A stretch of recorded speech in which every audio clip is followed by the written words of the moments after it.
Broadcasting live from the Business Radio X studios in Atlanta, Georgia, it's time for Atlanta Business Radio, spotlighting the city's best businesses and the people who lead them.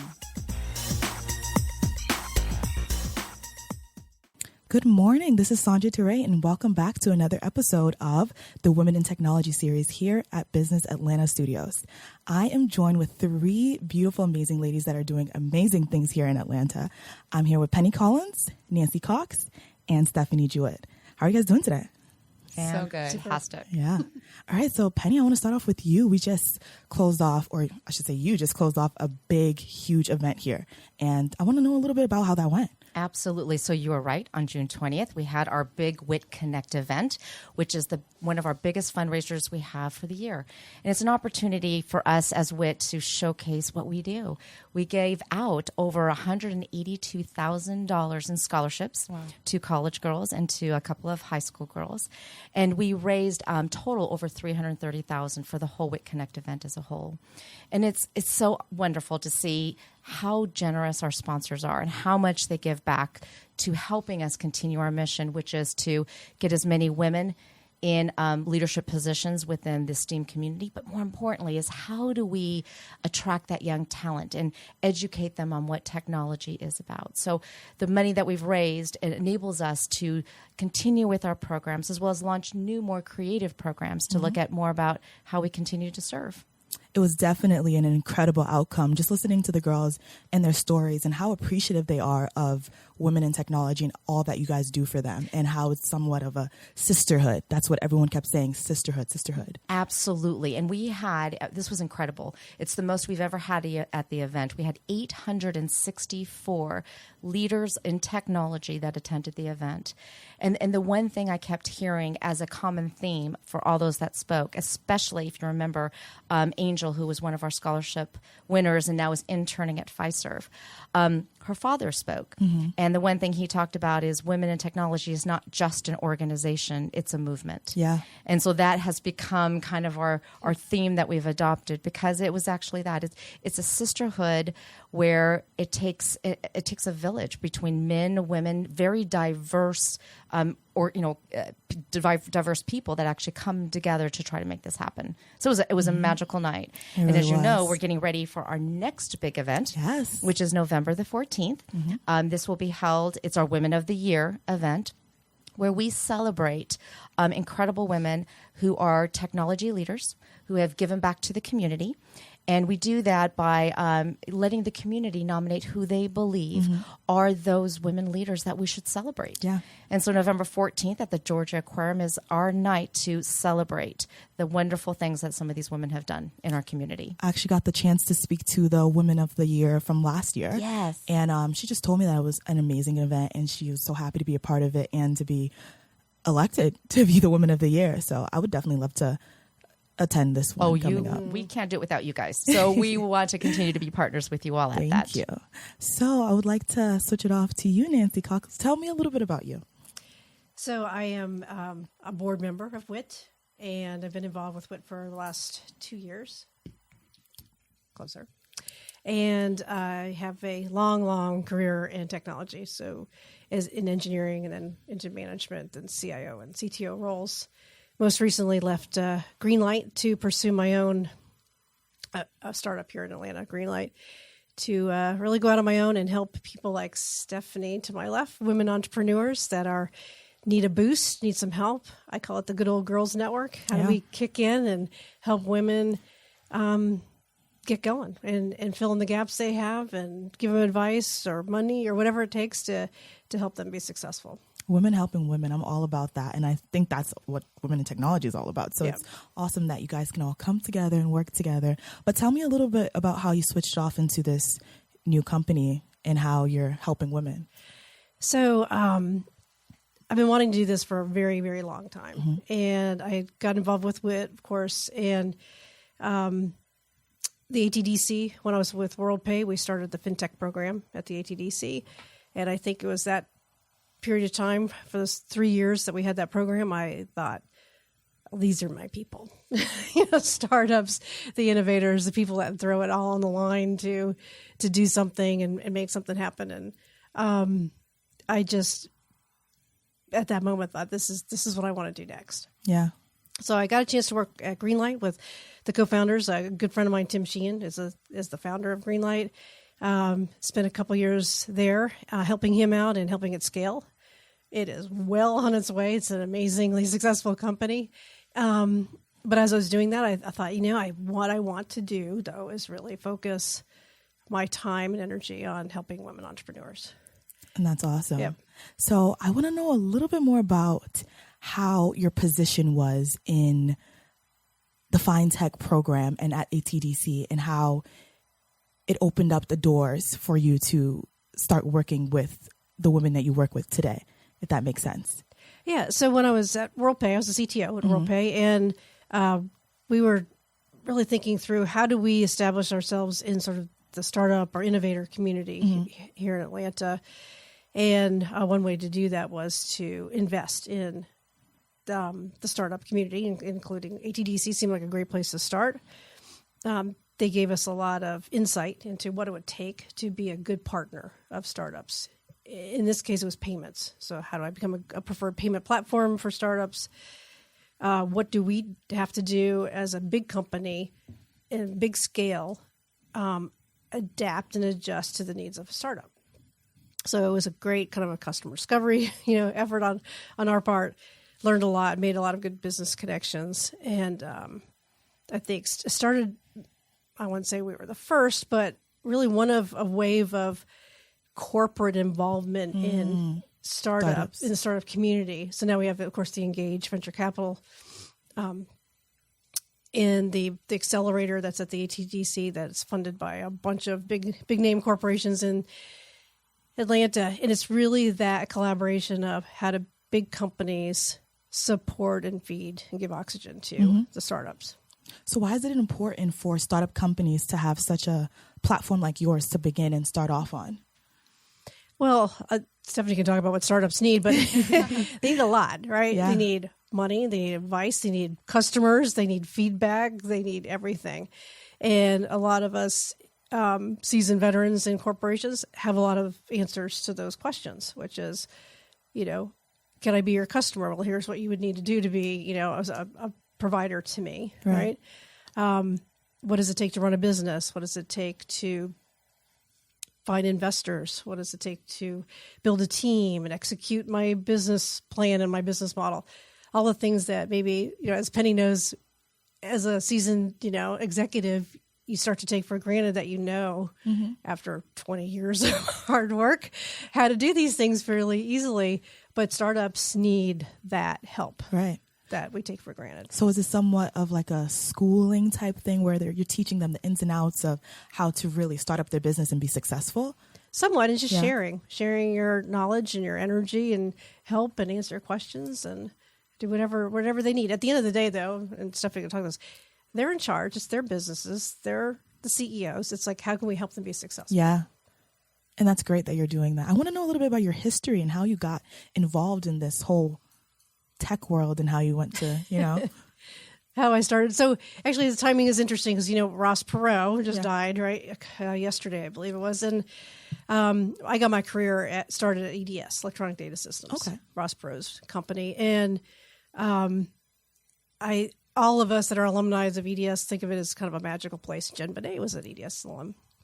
And we were a systems engineering army, I would call it. Got fantastic education, but a wide open set of opportunities to work on all kinds of fascinating projects. I worked at NASA, for example, or Air Force combat ammunition systems. I worked in healthcare. I launched a hospice and CHIP programs for the state of Indiana. So just through those, 15 years I was with EDS, I got so many fun opportunities to travel, do great things. I thought at the time I was doing great work, and with some really great, fantastic people. Eventually, though, I moved into leadership, right? So I could have a little more influence and in other opportunities, and really sort of went from there. So was this something that you always knew that you were going to be a part of? Did you go to school for this? Or I want to know a little bit more about the history. No. So my parents were scientists. One was a chemical engineer. My mom was a chemist. And I was a math major in college, Okay. so it's kind of the family business. But I, as Penny knows, I love horses. So when I was going through school and I was really threatening my parents that I was going to quit school and be a horse trainer and all that stuff, I finally graduated, though. I did. And I spent the first 2 years out of school training with this Olympic level. And how was that? It's awesome. I loved it.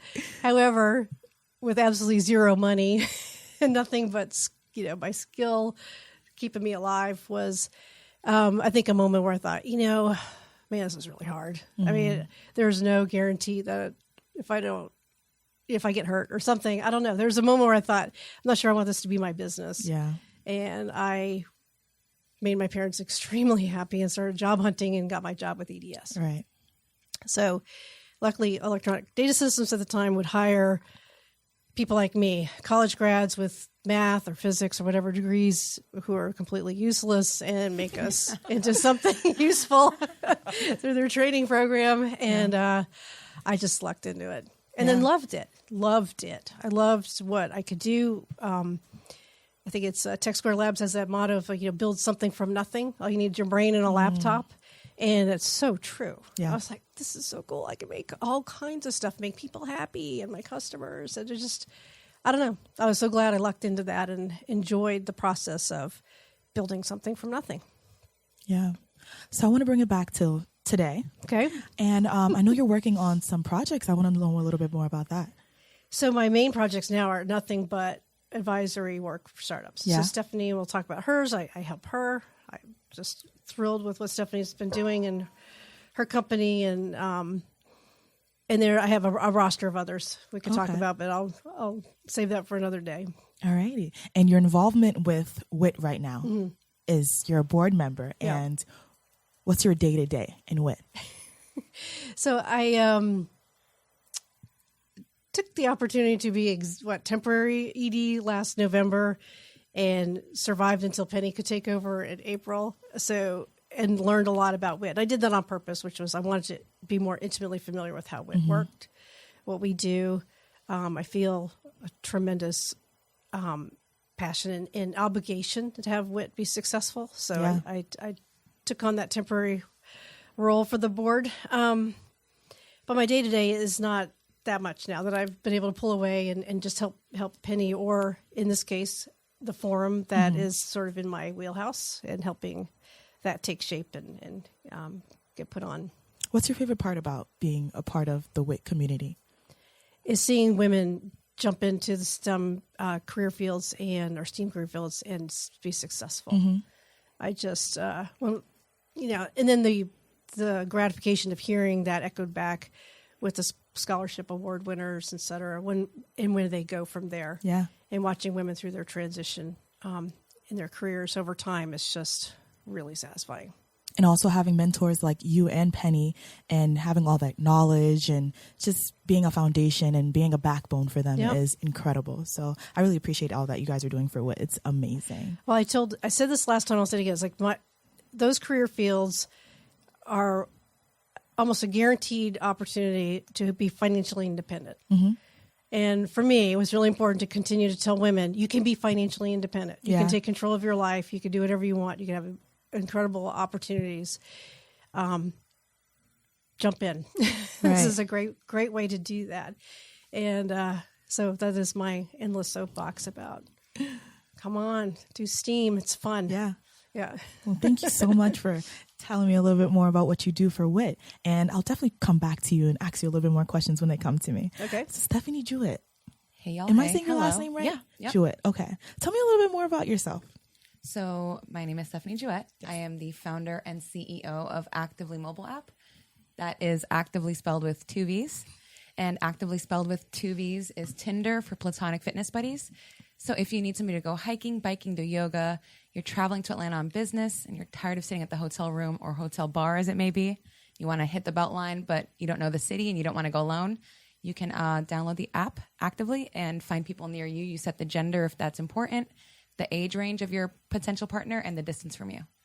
That's so interesting. So it's somewhat of a, let's say, dating site, something like that. Emphasis on the platonic, but definitely platonic. Tinder-esque in the matching portion of it, but Okay. very platonic, unless you don't want it to be, and then you're 18 and over, you're adults who make adult choices, Yeah. and that's on you, but ideally it is platonic. And I quote that your main goal was to come and remove the stigma from on dating swipe sites, right? Absolutely. And you wanted to make it more platonic, as you're saying. Yeah, absolutely. I think it's kind of crazy that there's still, when I talk about Activvely to people and describe it, right now on your phone you can find a date, love, a soulmate, even someone to have sex with right now from your phone, but it's still that difficult to find a cool girl to go on a bike ride with. Yeah. Or to go horseback riding or whatever, someone who has your interest and is free when you're free. But Activvely is changing that by really making it accessible to find platonic friends. Because as adults, once you're out of college, it's really hard to make new friends and find people who share your interest. I wish I knew about this app a year ago when I moved to Atlanta when I didn't know anyone. Atlanta's a tough city to get plugged into. Atlanta is everybody. I'm from Miami, but I'm not from the South. And everybody went to college nearby. Everybody's got like a crew and a clique. And if you don't have your crew, you don't get to really take advantage of all the awesome things we have in the city. And it's just harder when you're older. But you're not from Atlanta. You're from Miami. From Miami. And you've moved to DC. You've moved to Virginia. I want to know about all of that and how you got to today. Sure. So I am from Miami and I'm first generation Cuban American. So went to school in Virginia, did broadcast journalism background, tried my hand at politics in DC, worked on the Hill for a few Congress people and organizations, and then ended up at CNN as an intern, plucky intern, and I was determined they were going to hire me full time. So I put my car on a hitch, drove down to Atlanta sight unseen, and ended up actually working my way into being a producer at CNN, both here in Atlanta. And then later, they asked me to relocate to DC to relaunch Crossfire with Van Jones and Newt Gingrich and a few other political folks. And it was during my time in DC and the relocation, I'm always the friendly kid who knows like the social activities calendar. And it was really difficult. Now with my show hours, you get out 7:30 or 8. Yeah. You have to prep for the next day. It's politics. You're doing a lot of research on your guest and on what you're talking about. Now it's 9:30 or 10 p.m. at night and no one wants to go to the gym after work at that time. Yeah. Everyone's already done happy hour at home. They're in bed. Some may be hungover from said happy hour in bed, but nobody's going to the gym with you. Yeah. So that's really what led me to create Activvely. I was just going to ask that. Yeah. Full circle. Yeah, full circle. But you touched base on a lot of things. I want to go more into detail about your stay in Virginia and DC and how you came about that job. What was your purpose of being in DC and Virginia, moving from Miami to there? What brought you there? Sorry. I went to college in Virginia at Liberty. Oh, awesome. And then it was really close to DC, and I really wanted to try my hand at broadcast journalism. And those are really competitive jobs, much like The Hill. So I took a stab at The Hill, and I interned for Ileana Ros-Lehtinen. She is a Cuban congresswoman from Miami, and quickly realized that is a special form of life. And once you're in it, Yeah. like the political world. And before I really went that route for good, I was like, let me just try broadcast journalism one more time. And I mean, I applied over 100 and something jobs, internships, anywhere in the country who would give me a chance. And CNN was like, come on, little intern. Wow. And it was because I was actually an older intern. They were like, you've done all these things in the Hill. You have knowledge and experience. Come to Atlanta. And and it was in 2010. It was in the middle of a giant blizzard by myself, U-Haul, hitch. Yeah. Yeah. And it should have taken me 10 hours to get from DC to Atlanta. With the blizzard that hit the entire East Coast, it took me 20 hours by myself. And I was like, I'm turning back on the phone to my mom in Spanish. I'm out of here. She's like, just drive slow. I'm with you. Yeah. So you applied to hundreds of jobs and internships, Yep. and of all the local stations and all these other places you could have worked, you got CNN to hire you. So that's a sign that you were doing something right. And for Atlanta, because I had never been to Atlanta, and to your point, when I first got here, I was so lonely. I didn't know a soul, and I remember every day I'd leave CNN, driving in the car, Bluetooth with my mom, and being dramatic because I'm Hispanic. Like, I hate this place. And like crying. She's like, are you done crying? Now talk to me like a human being. Yeah.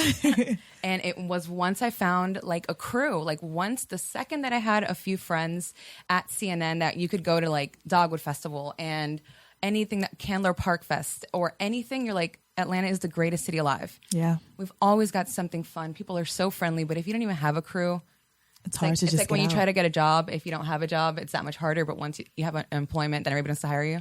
Right. Same with friends in Atlanta. It's like the universe knows that Yes. it's time. So you're a Spanish-speaking woman, Yes. and your background is Cuban, right? Sí, soy cubana. Oh, awesome. So tell me how that was trying to go into the journalism world. I would say different, and you certainly bring a different perspective and a viewpoint Yeah. on, cultural ongoings in the news. CNN was really, really good in a time before Trump when we were able to cover a lot more, right? When the news cycle wasn't more singular the way that it is now. They were really cool about letting us bring a lot of diverse topics to the table. So that was really fun, and I really got to be myself. You could pitch everything from what's going on in South America or Africa all the way to Justin Bieber and Miley Cyrus. Like, it was just It's diverse. what a little bit time to more be alive. interesting. Yeah, it was a little different. Yeah. So you also worked at the National Republican Senatorial Committee and the Alliance of Save Energy. The Alliance Save Energy, yep. Yeah. So tell me about that. It was just completely wildly different experiences. You saw what it takes to do fundraising, and John Ensign was senator at the time, and he was at the helm of it, and you really just get to see, whether it was through those two internships or later back in D.C. for CNN, you really get to see behind the scenes of how political people operate. Just because you see them arguing on TV doesn't mean that the second that the camera is off, they're not like, hey, good zinger, by the way, if you say this, you'll really put me against the wall. And this is really, Yeah. So you got to see the behind the scenes How the and sausage how was everything made. worked. Yeah. Yeah, and but it really made me realize that I love news and information. I am an information junkie. Like, I love any kind of information. I just want to know. But it also highlighted to me how much as human beings we're still missing each other. Because when you're covering, all these reports keep coming out, and how 40% of Americans report feeling lonely, and that the largest group of people who are feeling lonely in America today aren't the elderly, it's young people, right? Like, millennials and Gen Z are lonelier than any other group in America. So it really highlighted for me how desperately we need something like Activvely. Right. And it comes back to Activvely. It has to, yeah. Yeah, it's just full circle. But you said that you've always been engaged in news and you're an information junkie. I want to know about your beginnings and how that was when you were like in high school and college, and was this something you always wanted to pursue? No, not at all. I'm a communications kid, and I love storytelling and I love branding and marketing, but really it was one of my friends was like, I think I'm switching my comms major to broadcast journalism, and I was like, I guess that is pretty cool. And and really, like, when the universe has plans, and just being willing to try. And I love what Nancy said about helping expose women to possibilities that they never knew. I didn't ever consider myself, first, I was not looking to be a journalist, and certainly not looking to be an entrepreneur. And you're willing to try and put yourself out there. And when you're open to new experiences, you're like, I do like this. I love this, as a matter of fact. So on all counts, and how many women have had the chance, I would have never thought I'd be in the technology space. Yeah. Just from journalism to tech. Yeah, absolutely. Yeah. So tell me how you've got introduced to Nancy Cox and how that whole relationship began. Okay, I'm so excited to share this, not only because Nancy's just an incredible woman and human being, but also because when we talk about and entrepreneurs and startups, and we talk about how do you really help women and how do you really move the needle on us in our careers and businesses. One of my advisors, Kim Seals, is a friend of both Nancy and mine. And she knows that I've been really building Activvely. She loves what I'm doing. And made it a point. She's like, you've got all these pieces in place, great branding, great marketing. The app is being built. You've got all these things. She's like, these are the areas you're weak in. Let me introduce you to someone who I think would be a great person for you to talk to and get advice. And she was so intentional. Kim Seals from the Jump Fund and Golden Seeds was so intentional about connecting us and making sure that as a female entrepreneur, that not only am I building an okay business, that I'm an investable business, a business that can scale. And she knows that it does take a village. And Nancy gave me great advice and helped really show me financial modeling. And then now that she's a part of the team, has made it her business to also help us find a CFO. Another woman who's worked at Fortune 500 fintech businesses. Yeah. And our senior software engineer who is extremely talented and has worked at WorldPay. And those are the significant ways that you can actually tactical, not just fluff. Oh, we love supporting women. Like these programs like WIT and these women like Penny and Nancy who are like, let me connect you to people who will actually help you round out your team, connect you to investors, help you get that capital. Like those are the real things that matter. Right. So I'm just grateful to be in the presence of such incredible women who are really, really committed to helping customers. us. I mean, the next step, we've talked about this, is, WIT has a great sponsor list. Could be customer lists for some of our startups. Some of them are also engaged companies. But yeah, making those connections and seeing how many would be willing to entertain a conversation with Activvely about a B2B relationship. And that is because of having this great team in place that we're really now able to not only do the B2C side, the users one-to-one, what we're expanding with the new release of the app that's coming up will be in the B2B space. So we'll white label the app to large enterprises so that if you are NCR with this beautiful gym that we all pass by on the highway, or your Home Depot who has this beautiful in-house gym, and you want your employees to hit those corporate wellness goals that you have for them and to use the amenities, you can use Activvely. And so your employees can get together, hold each other accountable, work out together, feel happy, healthy. And, obviously the goals would be less absenteeism, less turnover, and just everybody increase productivity. Up engagement. Like as executives, I'm sitting there going, well, shoot, of course, drive up engagement, encourage cross-functional interaction, encourage skip level interaction. So there's a pretty big win. All the journalist in me always knows, and this is like the space that I'm really in, and I deep dive. People when they're connected, even a social nudge is like the term that they've used in the studies. Even someone saying, "Hey, did you make it to the gym?" or "Will you be at the gym tomorrow?" Just that insinuation motivates people to actually get up and go to the gym and be healthy and feel good. So not only are we helping you physically feel better, but also if we're lonely, as the numbers show. So we're helping you feel good physically, emotionally, mentally, like all these things that we really, really care about, helping people connect in a large scale for enterprises as well. Yeah, and it's just building a community and just building a space for people to connect. Absolutely. Yeah. And if they attach that to their company as their employer, as being the facilitator for that community and that engagement, right? That also helps it's a win-win. them. You're already offering your employees incredible things like gym memberships in-house or externally. But if your employees are too shy or too bashful to go work out or try that Zumba class, then they're not going to use it. But if you have a buddy waiting for you, you're like, oh my, and even for millennials and Gen Z, a big part of it is like, everybody shows up and wants to be a manager tomorrow. You're like, how can I network with the CEO? How can I network? So like you might be able to network if they're on Activvely at the company.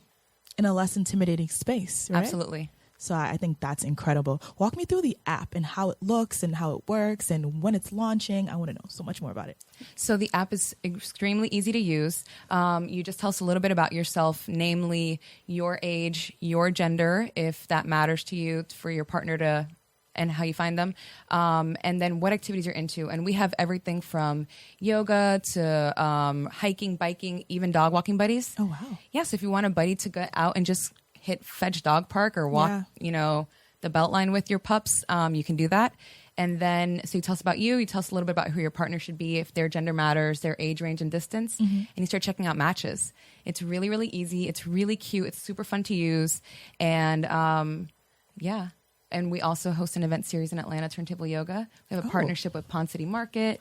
We've hosted it at Topgolf, and it's an opportunity that if you're a bit bashful to meet one-to-one, meet your new Activvely buddy at a Turntable Yoga event. No pressure. Right. It's really fun. We have a live DJ, and we partner with Core Power Yoga, the nation's largest yoga studio chain.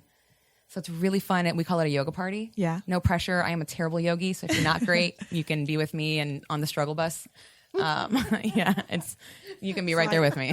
I guess having events like the yoga and stuff at the Topgolf, that's securing safety, right? Because Absolutely. I believe that will be another thing that someone would think about when wanting to do something like this is safety. So how do you guys instill safety into that app?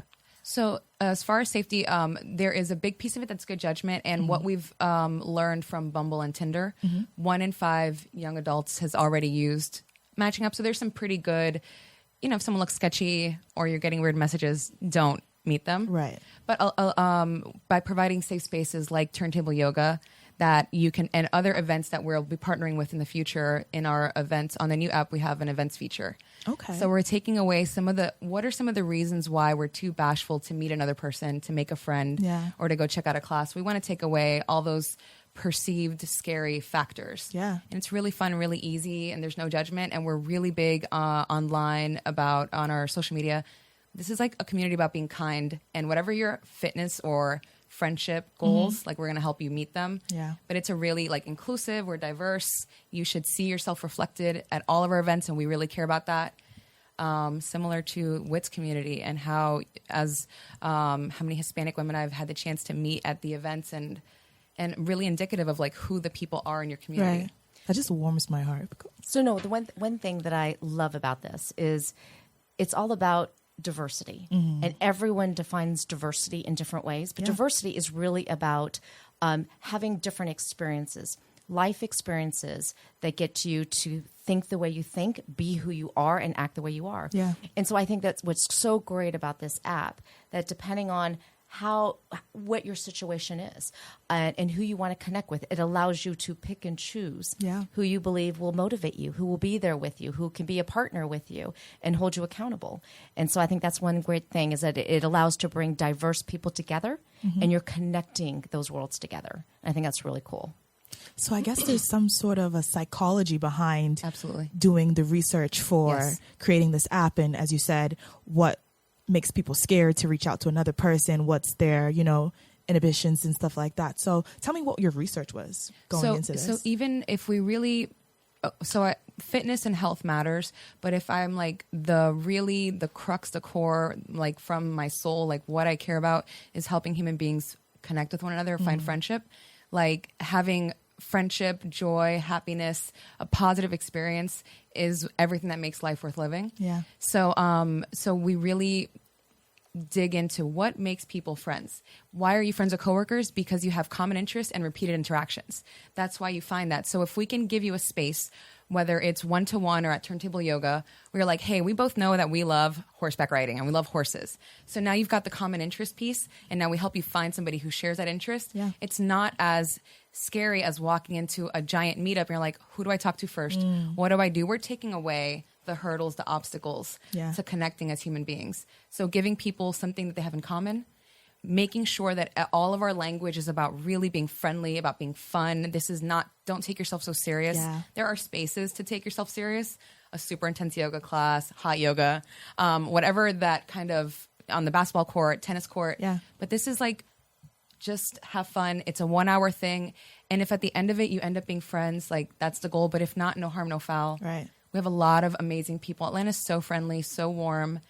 And I have had the distinct pleasure. I've met over 2,000 people through our events. Wow. Yeah. Unique people have come to our events, and there's so many nice, awesome people here that are just missing each other because I worked at CNN on the 7th floor versus the 2nd floor. Yeah. When I first got here, I used to go to a ton of networking events, and I thought that that's how I could somewhat find a job and meet people. But the space is so intimidating, and everyone just has that energy of just tenseness. Yes. So having events like this really is a difference, because the sole purpose of being there is to have fun and to meet people and to talk to people about similar interest, right? And they're scalable nationwide, and we've had great partners that are ready and willing. And, before the end of the year, we'll be in at least 2 other cities, but being able to scale nationwide with this event series so that people all over. So when you do travel to Chicago or Texas and you're on business, but you don't want to sit at the hotel room, you can get out, do something active, do the city bike share, and be happy and healthy and feel connected. So I was going to offer. So funny. I came home and when I first met Stefanie, I was telling my husband about her in her app, and he's not a millennial, right? So he's like, "You need to help her. That sounds great. Can I download it now? I want it," because he's always looking for somebody to play racquetball with or mountain bike with, and because he wants to, find new people to do those things with. And he has struggled, so he's waiting desperately for his app, Activvely, his new app. Absolutely. To that research piece, men have like such high rates of loneliness, depression, and suicide. And a lot of it has to do with the fact that we've told men that hey, you're a big, strong guy. You know, you really don't need all this emotion and friendship and stuff. So men are looking up, they're 40, they're 50. You're no longer in college. You've lost that crew of friends. They're in different places. They've moved. You know, maybe you've been divorced. Maybe you've had kids. You've relocated again. Right. How do men find friends? And we haven't equipped men with the skills. So a lot of the research that we're seeing, men will say, my wife is standing in line at the grocery store and makes 3 friends. And if I talk to somebody that I have, you know, hey, look at this, they're like, get away, creep. You know, how do men, and right? Like, it's true. And there's a lot of great guys who want to be active. Life takes in a lot of directions, but we're not giving men the skills. How do you still find friends? Right. When you've shifted around. Not every man actually plays golf. Absolutely, because a lot of the networking and the connections are done on the golf course, but not everybody plays golf. So how do you do that connection? And this is a perfect opportunity to connect them. So when does the app launch? So the app is currently in the iOS, on iOS and Android. Okay. But we are, I would say, a month out from like the formal big, this is like top-notch new version, or less. Honestly, I don't want to jinx it because, you know, product development. But yeah, we should have a brand spanking new, beautiful app really soon. So download it Activvely with 2 V's. It's free. I've seen it. It's adorable. It's so fun. It's really cute. I do love it. I just, really close to being ready for prime time. It seems like it's going to be amazing. So for people that want to download the app, where can they find it? You said it's on iOS and on in Android. Okay. And when will it be available for Apple users? iOS. Sorry, yes, my no apologies. So there's a lot to look forward to with this app, and it seems so exciting and just an incredible way for people to meet.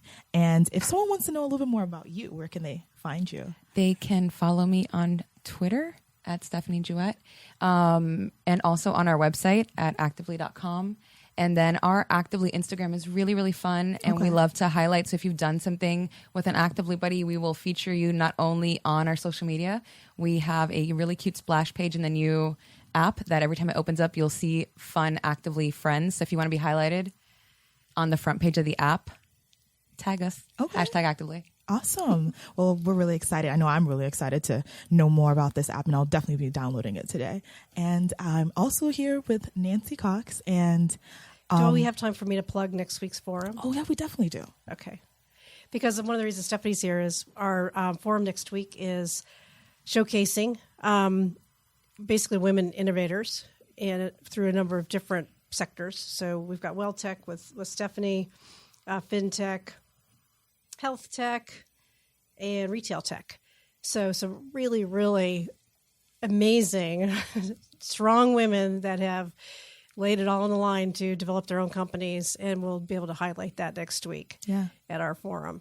So, and the things they've done are really cool. They really challenge the status quo. I love it. So when you come see them and see what they have to say about their companies, what they've done, and what they have. It's going to be hosted by Noelle Landon from Invest Atlanta. So she'll be our moderator. So where is it? What time? It is at... It's 7 to 9:30. No, 7:30 to 9, I'm sorry, at Maggiano's in Buckhead. Okay. You can go to mywit.org. We'll give you all the information to register. And we are about 80% full. So we still have some available seats. So please go in and register and get your seat for the great event. Be great women that we're actually highlighting. Yeah, forums usually sell out. And then this one in particular is kind of a fun one. So, definitely get in. What can the guests look forward to? Hearing some amazing stories about what have they done, what do their businesses do, how do we help? Yeah, I mean, part of my reason for having a forum like this is making sure the women in the audience know that they have a way of helping. They can be customers, they can give feedback, they can invest maybe if that's something they want to do. But here's some women entrepreneurs breaking through and also be inspired because they're such unique. These different companies. If you have any aspirations of building your own thing, it can be done. Yes. It's definitely a way to network too. So yes, something to attend. And again, where can we purchase these tickets or register for this event? Mywit.org. Okay. Awesome. Well, we also have Penny Collins in here, and we have a huge event coming up in November. So you guys make sure you attend that as well. What's the date? November 14th, Georgia Aquarium.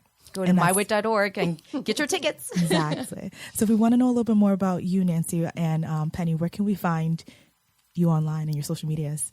Well, certainly on LinkedIn.